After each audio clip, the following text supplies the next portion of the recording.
लोकसभा चुनाव की तारीखों का ऐलान होना बाकी है, लेकिन देश का सियासी तापमान चढ़ने लगा है। झारखंड में इधर गर्मियों ने दस्तक दी और उधर प्रदेश का राजनीतिक पारा भी चढ़ने लगा है। झारखंड की 14 लोकसभा सीटों में इंडिया गठबंधन की तरफ से कौन कौन प्रत्याशी होगा, फिलहाल इसका पटाक्षेप होना बाकी है, लेकिन अटकलों, कयासों और कुछ विश्वसनीय सूत्रों से पता चलता है कि किसकी दावेदारी किस सीट पर है।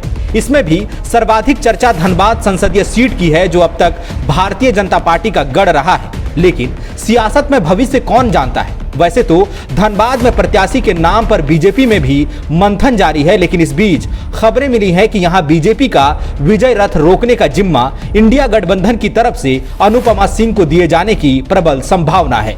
इंडिया गठबंधन यदि अनुपमा सिंह को धनबाद सीट पर उतारता है तो यह एक प्रतिष्ठित राजनीतिक परिवार की तीसरी पीढ़ी होगी जो चुनावी मैदान में ताल ठोकेगी।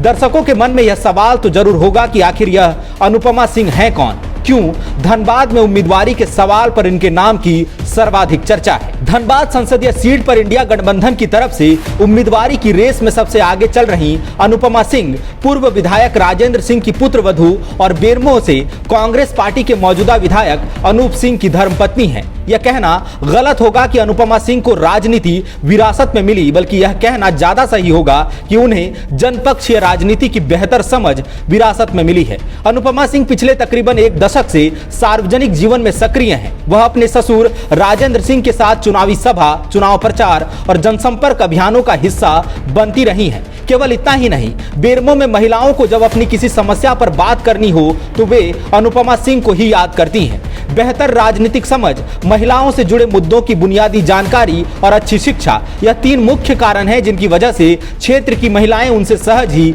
जुड़ा हुआ पाती हैं। जब राजेंद्र सिंह विधायक थे और अब जबकि अनूप सिंह निर्वाचन क्षेत्र का प्रतिनिधित्व करते हैं, जब भी वे विधायी कार्यों से रांची अथवा दिल्ली में होते हैं तो इस व्यस्तता के बीच अनुपमा सिंह ही वह शख्स हैं जो जनता से रूबरू होती हैं, उनकी शिकायतें और समस्याएं सुनती हैं। केवल इतना ही नहीं, कार्यकर्ताओं से संवाद बनाए रखने की जिम्मेदारी भी बखूबी उठाती हैं। अब तक किसी भी सियासी अथवा संगठनात्मक पद पर नहीं होते हुए भी अनुपमा सिंह ने पहले अपने पिता तुल्य ससुर और अब पति के राजनीतिक सफरनामे में कदमताल किया है। चुनाव प्रचार हो, राजनीतिक रैलियां हो या फिर जनसंपर्क अभियान, अनुपमा सिंह हमेशा क्षेत्र में सक्रिय रही हैं। झारखंड की सियासत में स्वर्गीय राजेंद्र बाबू का क्या कद रहा है, इससे कोई अनजान नहीं है। न केवल बेरमो या धनबाद बल्कि पूरे झारखंड में उनकी अमिट छाप दिखती है। वहीं जब से उनके बेटे अनूप सिंह ने पिता की राजनीतिक विरासत संभाली, साबित किया है कि उनमें युवा जोश और अनुभव का बेजोड़ मेल है। अब जबकि अनुपमा सिंह ने राजेंद्र सिंह और अनूप सिंह के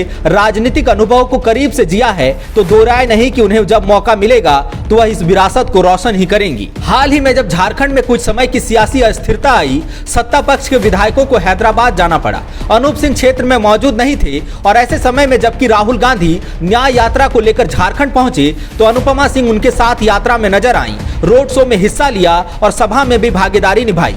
अनुपमा सिंह की उम्मीदवारी से गठबंधन को इस बात का भी फायदा मिलेगा कि वह महिलाओं को जोड़ पाएंगी। वैसे समय में जबकि कांग्रेस पार्टी ने महिलाओं के लिए सालाना 1 लाख रुपए और नौकरियों में 50% आरक्षण की गारंटी दी है, अनुपमा सिंह महिलाओं को पार्टी के साथ जोड़ने में कामयाब रहेंगी। उन्होंने पार्टी के कई कार्यक्रमों में अपने बूते महिलाओं की भीड़ जुटाई है। उनके साथ उनका सरल सहज व्यवहार है, मजबूत और प्रतिष्ठित राजनीतिक विरासत है और सियासी समझ भी। ऐसे में उनकी उम्मीदवारी काफी फायदेमंद साबित होगी।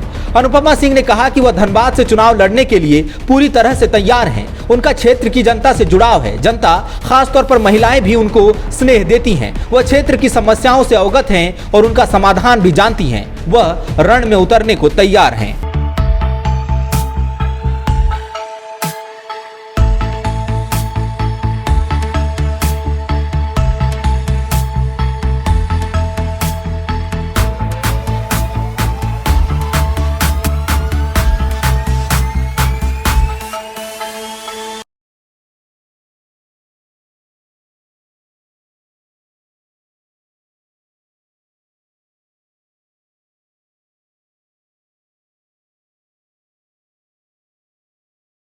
The follow-up.in